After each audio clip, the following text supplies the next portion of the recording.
I'm Ethan, 42, a man, and just hours after we buried my father, my brother-in-law informed me that my wife would be inheriting his entire $3 million estate. The news didn't come in a quiet, sympathetic whisper. It was delivered with a smirk, a glint in the eye that was entirely out of place amidst the quiet grief that had settled over my father's house. The air in the living room was thick with the scent of wilting lilies and catered sandwiches. Family members and old friends of my father, Arthur, spoke in hushed tones, their faces etched with the practiced sympathy reserved for funerals.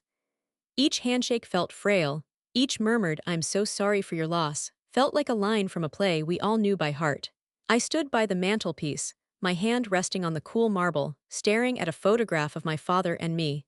It was taken 20 years ago on a fishing trip. We were both smiling, but even in the faded image, I could see the distance in his eyes. He was there, but he was never entirely present, at least not with me. Arthur was a man built of pragmatism and ambition, a titan of local commerce who had turned a single hardware store into a regional chain. He believed in tangible results, in profit margins and market share. He did not believe in things you couldn't quantify, like the study of 19th century literature, my chosen profession. My wife, Olivia, was across the room, a pillar of grace in a simple black dress. She was talking to her aunt, her expression a perfect blend of sorrow and strength. We'd been married for 15 years, and in all that time, she had managed my father with a skill I could only envy. Where I was met with skepticism, she was met with warmth. He saw her struggles to keep her small bookstore afloat not as a failure, but as grit. He saw my university tenure as a comfortable hobby. Then came Greg, Olivia's older brother. He moved through the somber crowd like a shark, a real estate developer who saw every conversation as a negotiation. He clapped a hand on my shoulder, his grip a little too firm. "Tough day, Ethan." "Tough day," he said, his voice a low rumble that still managed to cut through the ambient sorrow. I just nodded, my throat too tight to form words. He leaned in closer, his cologne overpowering the scent of the flowers. "Listen, I was talking to Arthur's lawyer before the service, just sorting out some business I had with your dad." He paused, letting the statement hang in the air. "He told me the will is pretty straightforward. Olivia gets it all." I stared at him, sure I had misheard. The sounds of the room seemed to fade into a dull hum. "Gets what all?" Greg's lips curled into that small, triumphant smile. "The whole shebang. The business assets, the house, the portfolio. 3 million, give or take. It's all going to live." He squeezed my shoulder again before moving away to grab a shrimp puff from a passing tray. "She deserves it," he threw back over his shoulder. "She's got a good head for business." I stood frozen, the marble of the mantelpiece suddenly feeling like ice against my skin. The room was the same. The quiet conversations continued, but the entire foundation of my life had just been shattered. My father wasn't just distant, he had actively erased me. And the news had been delivered like a casual stock tip by the last person on earth I would ever trust. I looked across the room at my wife, Olivia, who was now smiling softly at something her aunt said. And a terrible, cold question began to form in the pit of my stomach. Did she know? The drive home was a study in silence. Olivia sat in the passenger seat, staring out at the blurred streetlights of the city. The space between us, usually filled with easy conversation or comfortable quiet, now felt like a vast, empty canyon. Greg's words echoed in my head, each syllable a hammer blow against my skull. "Olivia gets it all. The whole shebang." I gripped the steering wheel, my knuckles white. I replayed the scene in my mind, Greg's smug expression, the casual cruelty of his delivery. It was a performance, and I was the unsuspecting audience. He had enjoyed telling me, but the real performance I couldn't stop questioning was Olivia's. Her gentle sorrow at the funeral, her comforting hand on my arm, was it all an act? Was she a grieving daughter-in-law or a patient heiress? When we finally pulled into our driveway, the familiar sight of our modest brick house did nothing to soothe me. It felt like a stage set for a play whose final act I couldn't predict. We walked inside, the silence following us. Olivia took off her coat and hung it in the closet, her movements slow and weary. "I'm going to make some tea," she said, her voice soft. "Do you want some?" "No," I said. The word came out sharper than I intended. She stopped, her back to me. She turned around slowly, her face clouded with concern. "Ethan, what is it? You've been quiet ever since we left your father's house." This was it. The moment where the crack either sealed over or split wide open. I took a breath, the air in my lungs feeling thin and useless. I spoke to Greg at the reception, I began, my voice level and cold. Olivia's brow furrowed. Okay. I hope he wasn't being Greg. He told me he spoke to Arthur's lawyer, I continued, watching her face for any flicker of recognition, any sign of guilt. He told me about my father's will. There, I saw it. A brief, almost imperceptible widening of her eyes. But was it fear of being discovered, or shock at the topic itself? The will, she asked, her voice a little higher than usual. Why on earth would Greg be talking about that today, of all days? Because he seemed to think it was something I should know, I said, my voice rising. He seemed to think I should know that my own father disinherited me, that he left his entire $3 million estate to you. Olivia stared at me, her mouth slightly agape. The color drained from her face. She looked, for all the world, like someone who had just been struck. What? She whispered. What are you talking about? That's what Greg said. He said Arthur left everything, the house, the money, everything to you. She shook her head, a frantic, jerky motion. No, that's impossible. Greg is lying, he must be mistaken. Arthur would never, he would never do that to you. Wouldn't he? I shot back, the dam of my composure finally breaking. He spent my entire life making it clear that I was a disappointment to him. Why should his death be any different? That's not true, Olivia insisted, taking a step toward me. He loved you, he was proud of you, he just had a difficult time showing it. He seemed to have no trouble showing his affection for you, I countered, the accusation hanging poisonously in the air between us. Tears welled in her eyes, and this time they looked painfully real. Ethan, please, don't do this, I had no idea, I swear to you. The thought never even crossed my mind. This is Greg trying to cause trouble. You know how he is. I wanted to believe her. More than anything in the world, I wanted to look at her tear-streaked face and feel the solid ground of our marriage beneath my feet. But all I felt was the terrifying sensation of falling. She was my wife, the person I trusted most in the world. But my father had just reached out from beyond the grave to tell me that she was the one he had trusted more. And in that moment, I didn't know who to believe. The crack in our foundation had appeared, and I was terrified it was too deep to ever repair. Sleep was a distant country I couldn't reach. I lay in bed, staring at the ceiling as the shadows shifted with the passing headlights from the street below. Olivia was asleep, or pretending to be, her breathing shallow and uneven. My mind, however, was painfully awake, sifting through the archives of my memory, recataloguing every interaction with my father under a new, harsh light. Greg's words hadn't just given me new information, they had given me a new past. I thought back to the day I told my father I had been granted tenure at the university. It was the culmination of a decade of relentless work, publishing papers, teaching oversized classes, navigating the treacherous politics of academia. I had called him, my voice buzzing with a pride I had rarely felt. I imagined him boasting to his friends at the country club about his son, the professor. His reaction was a bucket of ice water. Oh, he'd said, a long pause stretching over the phone line. That's nice, son. A job for life with summers off. Must be a comfortable hobby. A hobby, not a career, not an achievement. A pastime for someone not serious enough for the real world, his world. At the time, I'd brushed it off as his usual gruffness, his inability to understand a life that wasn't measured in quarterly earnings reports. Now I saw it for what it was. Utter, undiluted dismissal. My mind then drifted to a family dinner from a couple of years ago. We were all at a steakhouse my father loved, the kind with dark wood and leather booths. I had just published an article in a prestigious literary journal. When I mentioned it, Arthur had given a curt nod before turning his full, undivided attention to Olivia. Liv, he'd said, his voice booming with enthusiasm. I drove past your bookstore today. The lights you installed look fantastic. Real curb appeal. He then launched into a 20-minute monologue about marketing strategies, inventory management, and the grit it takes to run a small business in today's economy. He looked at her with an expression I had craved my entire life, respect. You've got a good head on your shoulders, he'd concluded, raising his glass to her. A real fighter. I had sat there, my small academic victory turning to ash in my mouth, feeling like a child at the adults' table. Olivia had blushed, pleased but also a little embarrassed by the intensity of his praise. I had loved her for that, for her humility. Now, I wondered if it was humility or the quiet confidence of someone who knew she was the chosen one. The most damning memory was the loan. About a year ago, Olivia's bookstore was struggling. The point-of-sale system was ancient, and her inventory was suffering. One evening, Arthur had taken us both out to dinner, and after grilling Olivia about her finances, he'd pulled out a checkbook.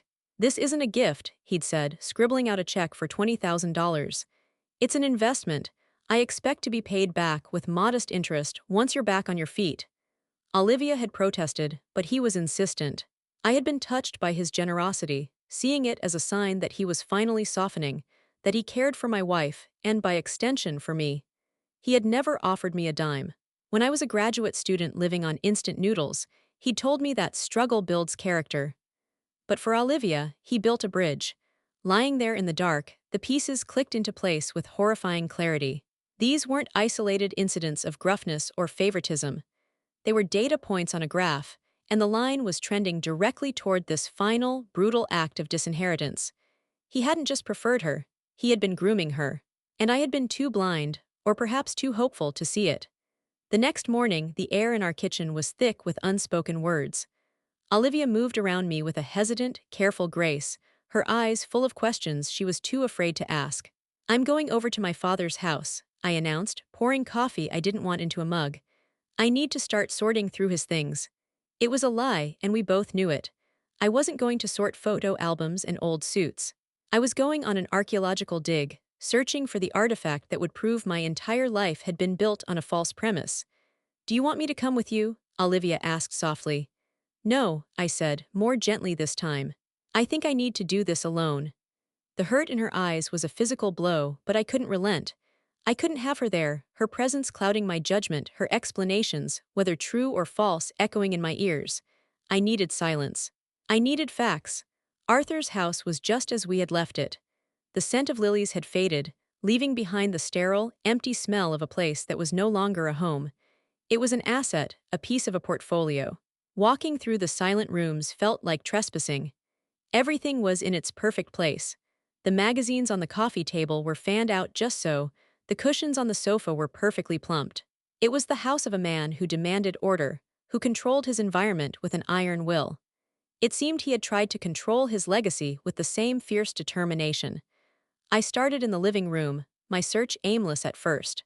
I sifted through mail, old newspapers, desk drawers. I found utility bills, bank statements, and invitations to charity galas. There was nothing that spoke of me, nothing that offered any explanation. It was a paper trail of a life from which I felt completely detached. Feeling a rising tide of desperation, I moved to his bedroom. I opened his closet, the scent of his cedar hangers and old wool suits washing over me. It was the most intimate space in the house, yet it felt as cold and impersonal as a hotel room. I checked the pockets of his jackets, the drawers of his nightstand, beneath the mattress. Nothing. Just the mundane artifacts of a solitary man's life. Cufflinks, reading glasses, a half-empty bottle of antacids. Finally, I made my way to the one room I had been both dreading and drawn to, his study. This was Arthur's sanctuary, his command center. The walls were lined with mahogany bookshelves, but they didn't hold literature. They held leather-bound volumes on business management, biographies of industrialists, and economic theory textbooks. A large, imposing oak desk sat in the center of the room, its surface clear except for a blotter, a pen set, and a lamp. This was where he had built his empire, and I suspected, where he had dismantled my world. I felt like a ghost hunter, searching for the cold spot in the room, the place where the veil between what I knew and what was true was at its thinnest. The study was my father's heart of darkness. Sitting in his large leather chair, which still held the faint scent of his cigar smoke, I felt a profound sense of alienation. This room, more than any other, represented the chasm between us. My world was made of words, ideas, and the beautiful complexities of human stories. His was made of numbers, contracts, and the stark reality of the bottom line. I started with the desk, pulling open the drawers one by one. They were meticulously organized. The first held stationery, the second held checkbooks and banking slips, the third held files on his various business dealings. I scanned the file tabs, my heart pounding. Nothing seemed out of the ordinary. It was the desk of a man wrapping up his affairs, not one plotting a final, devastating family betrayal. Then I noticed the bottom right drawer had no handle. It was a false front. I ran my hand along the bottom edge and felt a small, recessed latch. I clicked it, and the panel swung open, revealing a hidden compartment. My breath caught in my throat. Inside was a simple, key-operated lockbox. The key, I reasoned, would not be far. I remembered Arthur's old humidor on the bookshelf, a gift from a business associate he'd never used for cigars. Inside, beneath a layer of dry, brittle tobacco leaves, was a small, brass key. It fit perfectly. With a trembling hand, I turned the key and lifted the lid of the box. Inside, there were two items, a thick, leather-bound ledger and a sealed manila envelope with the name of his lawyer typed on the front. I opened the ledger first. The first page was dated 5 years ago. The heading in my father's neat, forceful script read, "OB Investment, Olivia's Bookstore." My blood ran cold. I turned the page. It was a detailed accounting of every dollar he had invested in her store. The $20,000 loan was there, but so were dozens of other entries. $5,000 for inventory acquisition, $7,500 for marketing and web development, $12,000 for staffing during holiday season. It totaled over $80,000. It wasn't a loan or a gift. It was a systematic, secret funding of her business. My hands shook as I picked up the manila envelope. It had been opened and resealed. Inside were copies of official correspondence between my father and his estate lawyer. I pulled out the top letter and began to read. The language was not emotional or angry. It was as cold and precise as a corporate merger agreement. To whom it may concern, it began. This letter serves to clarify the reasoning behind the structure of my last will and testament. My son, Ethan, is a good man, but he is not a practical one. His chosen path in academia, while noble in its own way, has demonstrated a fundamental lack of understanding of the principles of wealth creation and preservation. To leave my estate in his hands would be to watch it diminish, to see my life's work squandered on abstract pursuits. I had to stop reading, a wave of nausea washing over me. He had put it in writing. He had codified his disappointment. I forced myself to continue. In contrast, my daughter-in-law, Olivia, has shown remarkable business acumen and resilience. Her management of her own small enterprise, while currently modest, shows a spark of the same drive that I have dedicated my life to. It is my firm belief that with the proper capital, she can build something of lasting value. Therefore, I have chosen to make her my sole heir. This is not to be viewed as a slight against my son, but rather as a strategic investment in a future I believe in. The $3 million is the seed capital for the successor I have chosen. A strategic investment, a successor. He hadn't just cut me out. He had replaced me. The letters laid it all out. His plan for Olivia to expand her bookstore, to acquire other properties, to build a business legacy in his image. He had seen my life as a failure and my wife as his final, brilliant project. The secret was no longer a suspicion. It was here, in my hands, written in my own father's cold, unforgiving script. The drive home was a blur. I clutched the steering wheel, the leather of the ledger and the crisp paper of the letters a toxic weight on the passenger seat beside me. The shock had burned away, leaving behind a cold, hard rage. It wasn't just about the money. It was about the years of deception. The secret mentorship, the hidden funding, the calculated plan to erase me from my own family's story. I walked into the house and found Olivia in the living room, curled on the sofa under a blanket, a book lying unread in her lap. She looked up, her eyes wide and anxious. She knew I had found something. I didn't say a word. I walked to the coffee table and placed the ledger and the manila envelope squarely in the center. I just stood there, waiting. She slowly sat up, her gaze fixed on the items. She reached out a hesitant hand and picked up the ledger, flipping it open. I watched as her face went from confusion to pale recognition, and then to a dawning horror. Her eyes darted from the pages to my face and back again. She then opened the envelope and pulled out the letters. As she read, the color completely drained from her face. A strangled sob escaped her lips. She looked up at me, her face a mask of shame and anguish. "Ethan," she whispered, her voice breaking, I can explain." "Can you?" I asked, my voice dangerously quiet.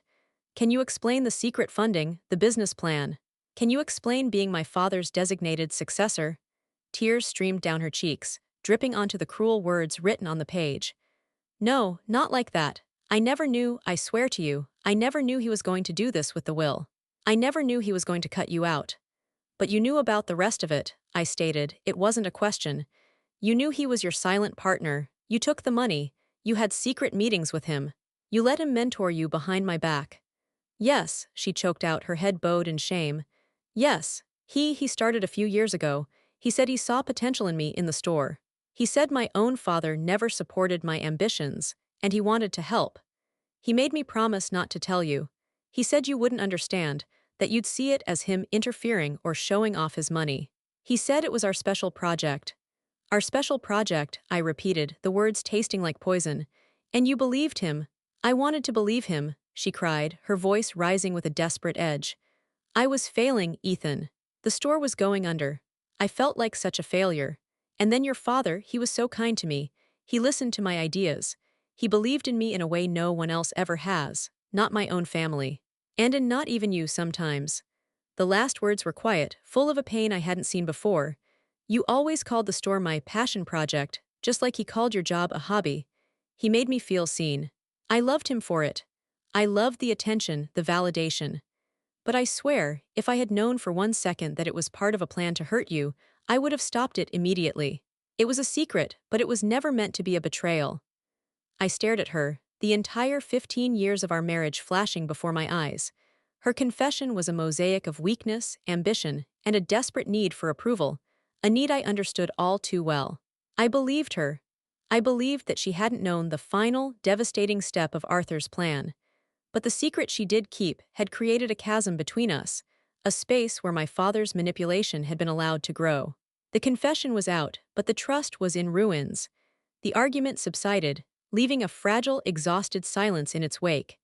We sat on opposite ends of the sofa, the letters and the ledger forming a wreckage between us. For the first time, all the secrets were out in the open, and the truth was both liberating and devastating. After a long time, Olivia spoke, her voice hoarse from crying. I won't accept it, she said, her tone firm with conviction. I'm calling the lawyer tomorrow. I will officially refuse the inheritance. Every penny of it. We don't need it. I don't want it. She looked at me, her eyes pleading for me to believe her, and I did. But as I looked at the letters on the table, I had a moment of startling clarity. My entire life, I had been chasing a ghost, the ghost of my father's approval.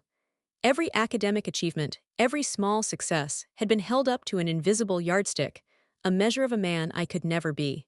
This inheritance wasn't just money. It was his final, resounding judgment on my life. And refusing it felt like continuing to play his game, to react to his manipulations even after his death. No, I said slowly, the idea forming in my mind. That's what he would expect us to do. Argue, fall apart, refuse the money out of spite or guilt. It's one last test, one last move on his chessboard. Olivia looked confused. What are you saying? I'm saying we don't let him have the last word, I said, feeling a surge of strength I hadn't felt in years. We take control of the narrative. I explained my plan. We would accept the inheritance, legally and officially, to avoid any prolonged legal battles. We would sell his cold, empty house and the assets of his business. And then we would give it away. Not all of it, not exactly. We'll take a small, specific amount for us, I said, looking directly at her. Enough for the best couples counselor in the city, because we need to learn how to talk to each other again without secrets. Olivia's eyes filled with fresh tears, but this time they were tears of relief. She nodded, unable to speak. And the rest of it, I continued, the plan solidifying. All of it. We'll put it into a charitable foundation, a trust that provides scholarships for humanities students from low-income families. We'll start a grant for independent bookstores struggling to survive. We'll use his money, his pragmatic, cold, hard cash, to fund everything he thought was frivolous and unimportant. We'll turn his legacy of disapproval into a legacy of opportunity. For the first time since the funeral, Olivia smiled. It was a watery, fragile smile, but it was real. He would absolutely hate that, she whispered. I know, I said, and a genuine smile touched my own lips. That's why it's perfect. The decision was made. The weight that had been crushing me seemed to lift. It was never about the $3 million. It was about the validation I would never receive. By letting go of the anger and using my father's last act to create something positive, something that reflected my values, I was finally stepping out of his long, cold shadow. I was free. I reached across the coffee table, past the wreckage of his secrets, and took Olivia's hand. It was a small gesture, but it felt like laying the first stone of a new foundation, one we would have to build together, piece by honest piece. Maybe you, the listener, have faced a moment where a family secret came to light and changed everything. How do you rebuild trust when the very foundation of your relationship is shaken? Do you forgive? Do you fight? Or do you find a way to build something new from the rubble? After listening to today's story, perhaps it has raised some new questions in your mind. Every day on Reddit, new experiences and moments create fresh stories. We see reflections of our own lives in the struggles and triumphs of others, because at the end of the day, we are all human. If you enjoyed this story, feel free to share it with someone who might appreciate it. Thank you for your time, and don't forget to keep an eye out for more stories coming soon.